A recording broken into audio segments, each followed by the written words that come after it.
Welcome to Dare Education Awareness, where you can find the latest news on all Dare County schools, the Coastal Studies Institute, and the College of the Albemarle. We keep you informed, entertained, and up to date on education in Dare County.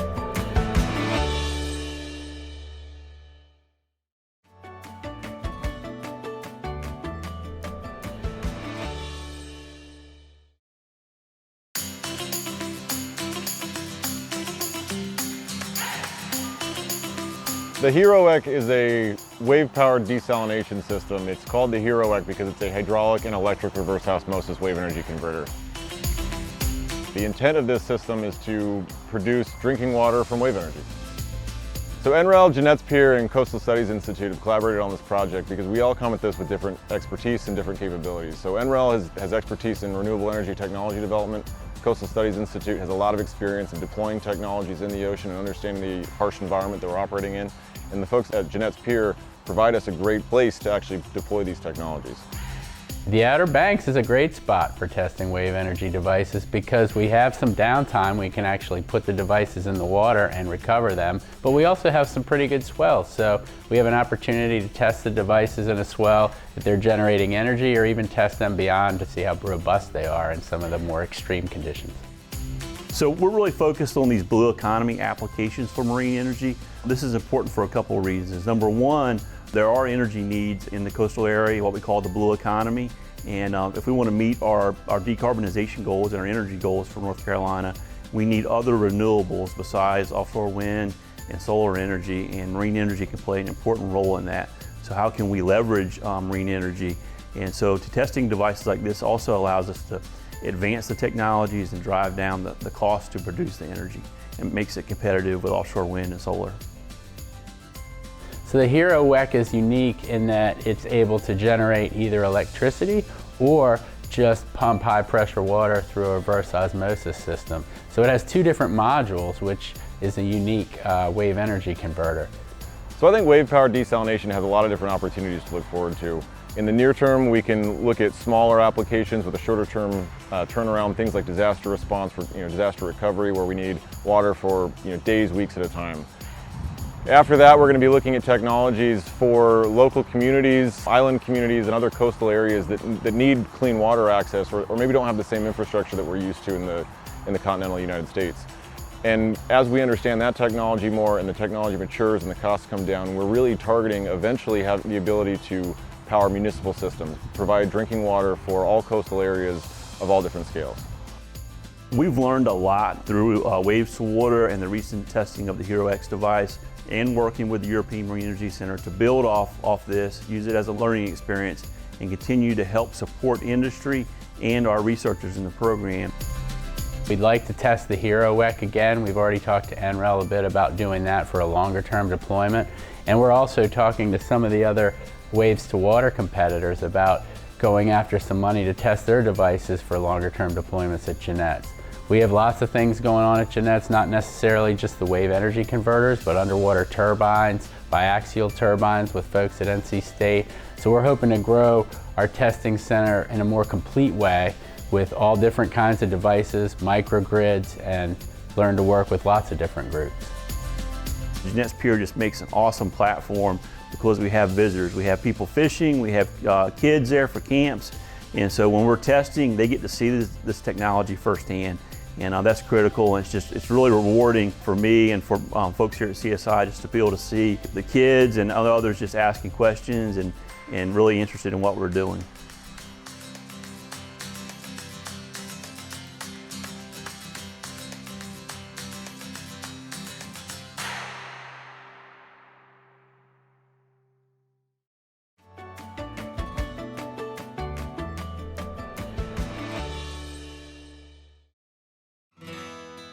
We've got a beautiful facility here. It's all brand new, very well stocked. We have a simulation room that we can simulate real life experiences. It's great to be in a location where our students don't have to drive an hour and a half to get to the nearest campus. Today we have our Nurse Aid 2 students in the lab practicing their Nurse Aid 2 skills and learning how to expand their skill base with Nurse Aid 2. They start with Nurse Aid 1, which we also offer here in this lab and on this campus. It is Introduction to Healthcare. It is the basis of all healthcare. Nurse aides are so fundamentally important to the healthcare system and the healthcare team. And we are real proud to be able to offer that training right here in Manteo for students to get their certification. They can go on to the Nurse Aid 2 class, which is what we have going today, and then right on up to nursing and to any of the other healthcare programs.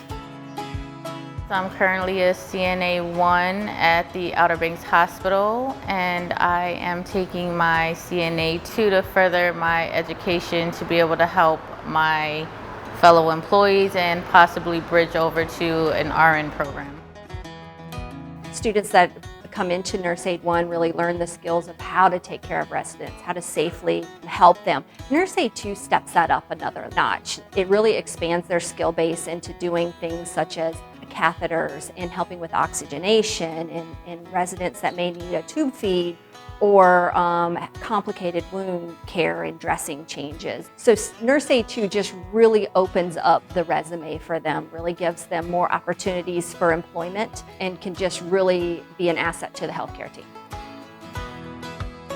I currently work at Currituck Health and Rehab. I am a CNA 1 and I am taking this class to further my career. Upon completing this course, I can become a LPN or RN or may even take it further. I currently live further south on the island, so being able to come to COA in Manteo is way better than having to drive to the Elizabeth City campus. So for me, that was a big plus on me even trying to do my CNA 2. The campus is great here so far. They've got a lot of amenities for us to use, a nice lab. All in all, it's a good fit here for me. So nurse aides have an incredible opportunity to make a difference in the lives of patients, teammates, and the communities that they serve. They are such an integral part of the healthcare team. A nurse aide, they must be dependable, considerate, empathetic, flexible, honest, compassionate, and caring, all while being sensitive to others and respectful of cultural differences. Employment opportunities for nurse aides exist in such a variety of settings, including hospitals, short and long-term care facilities, and home health agencies. You know, learning the essentials of healthcare skills and how to care for the physical, social, emotional, and spiritual needs of patients is key. Patient care is number one, and learning how to do it appropriately is most important. Let us help you become a key member of the healthcare team by earning your nurse aide certification here at College of the Albemarle. Scholarships and/or financial assistance may be available for you.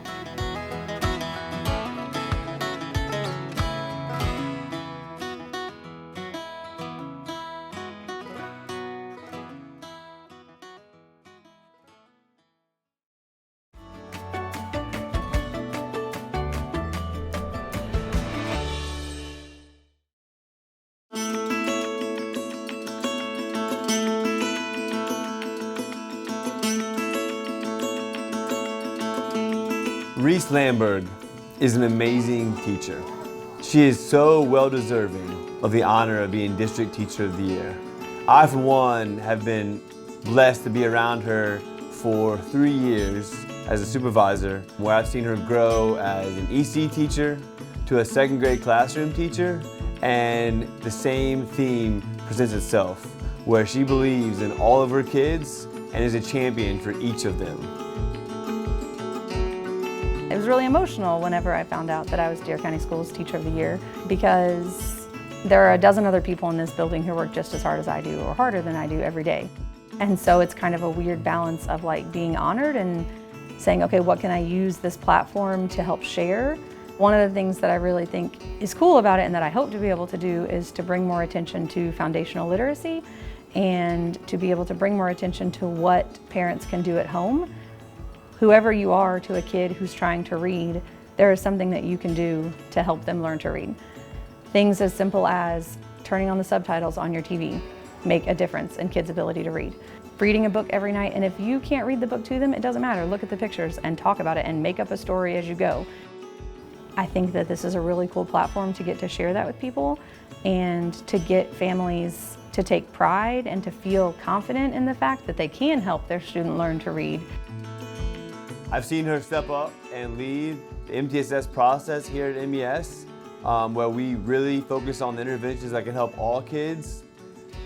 And additionally, she is one that's going to go out and search through the community and figure out what other ways that she can gather resources for her students. Last year, I became involved in the MTSS, which is multi-tiered system of support. And I was able to take on a role in that team where I attended meetings to help teachers talk about kids that weren't growing as they expected them to.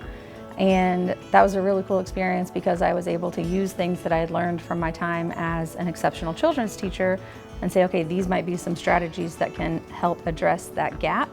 But it was also a really cool perspective to have because I was back in the classroom myself, and so I was also doing those things and having to find the time to deliver those interventions and having to find the time to make sure that these kids were getting what they needed to fill in their gaps. She's been awarded DEF grants for Flyleaf, and with that grant, she piloted it, and now as a school, we have the entire curriculum for Flyleaf after she piloted that program for a year and saw the success of that. I think it's really important that as a profession that we help teachers feel confident in their ability to meet kids at their lowest foundational skill. I think a lot of times we kind of know our content and our standards, and then we have a kid who isn't able to do that yet and we don't know where to go.